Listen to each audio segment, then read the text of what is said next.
என் பேர் ஐயாத்துறை சேதுபாசத்திரன். நான் இந்த ஊர் தான். இந்த குளம் வந்து 300-400 வருடம் பழமையான குளம். எப்படின்னு கேட்டிங்கன்னா, இந்த காசி விஸ்வநாதர் ஆஞ்சநேயர் கோவில் வந்து ஒரு 400 வருடம் பழமையான கோவில். அந்த கோவிலை சேர்ந்தது இந்த குளம். இந்த குளம் வந்து இந்த சுற்று வட்டாரமே பயன்படுத்திக்கிட்டு இருந்த ஒரு காலத்தில் இந்த குளத்துக்கு பேர் சத்திர குளம்னு பேர். கடல்லேருந்து போட்டு கொண்டு வந்து இந்த குளத்தில் வந்து தெப்பம்லாம் விட்டு பெரிய லெவலில் இந்த கோயில் திருவிழா பிரம்மாண்டமாக நடந்துக்கிட்டு இருந்துச்சு.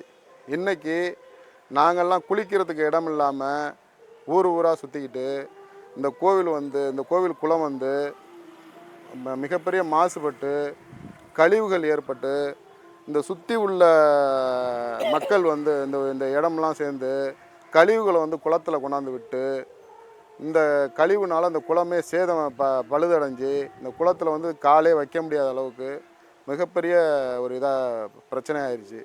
இதை நாங்கள் வந்து ஊராட்சி செயலாளர்கிட்ட தகவல் சொன்னும்போது லெட்ரு கொடுங்கன்னு சொன்னாங்க. லெட்ரு கொடுக்கும்போது அந்த லெட்டரை வாங்கி வச்சுக்கிட்டு பிடிஓவும் ஊராட்சி செயலாளரும் இதுக்கு வந்து எந்த பதிலுமே சொல்லலை. இந்த குளத்தை சுத்தம் பண்ணுறது சூழ்நிலையை வந்து சுத்தம் பண்ணுறதுக்கு ஊருக்காரங்களாம் நாங்களாம் சேர்ந்து கிராமமே முடிவு பண்ணிச்சு. கிராமத்தில் நீங்கள் ஏன் சுத்தம் பண்ணுறீங்க, உங்களுக்கு தேவையில்லாத வேலை, நாங்கள் அதுக்கு பர்மிஷன் கொடுக்கல அப்படிங்கிறாங்க. அது எதுக்குன்னே தெரியல. ஆனால் எங்கள் ஊர் குளம், இந்த ஊர் கோவில் குளம், இதை ஏன் சுத்தம் பண்ணக்கூடாதுங்கிறது எங்களுக்கு தெரியல. பர்மிஷன் கேட்டு அவங்க கொடுக்கல.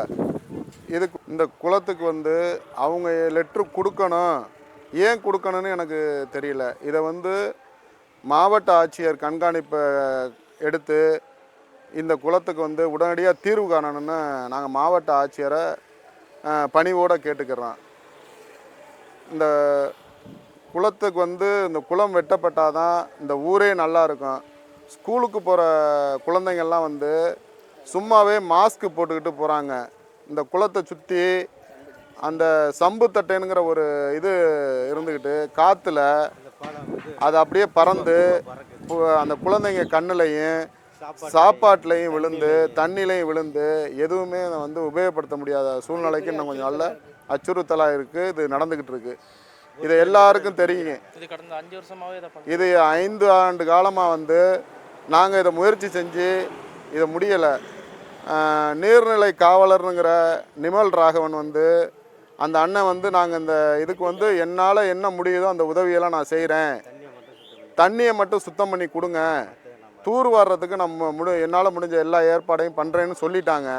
இந்த தண்ணியை சுத்தம் பண்ணுறதுக்கு இந்த ஊராட்சி செயலாளரும் பிடிஓவும் முட்டுக்கட்டையிட்டு இதை வந்து சுத்தம் பண்ண விடாமல் இடையூறாக இருக்காங்க. அவங்க என்ன எதிர்பார்க்குறாங்கன்னு நமக்கு தெரியல.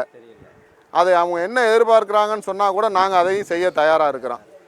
ஆமாம், அதனால் இதை உடனடியாக மாவட்ட ஆட்சியர் தலையிட்டு இதை உடனடியாக இந்த குளத்தை தூர்வாரி சுத்தம் செஞ்சு இந்த ஊரை வந்து காப்பாற்றணும்னு கேட்டுக்கிறேன். எங்களுடைய குளத்தை வந்து தூர்வாடுறதுக்கு சட்டமன்ற உறுப்பினர் அவர்களும் இதை வந்து தலையிட்டு இந்த பிரச்சனையை சரி செய்யணும்னு சொல்லிட்டு நாங்கள் கைகூப்பி கேட்டுக்கிறோம், வேண்டி கேட்டுக்கிறோம். இது தவறும் பட்சத்தில் எங்களுடைய கடைசி போராட்டம் என்னென்னு கேட்டிங்கன்னா கடுமையான போராட்டமாக இருக்கும். ஊர் மக்கள் திரட்டி எந்த கிராமம் மட்டும் இல்லை, கடற்கரையை சேர்ந்து அந்த குளத்தை பயன்படுத்தின அத்தனை கிராமத்தையும் திரட்டி மிகப்பெரிய போராட்டம் இந்த குளத்துக்காக நடக்கும்ங்கிறதையும் நான் பணிவோடு தெரிவிச்சுக்கிறேன்.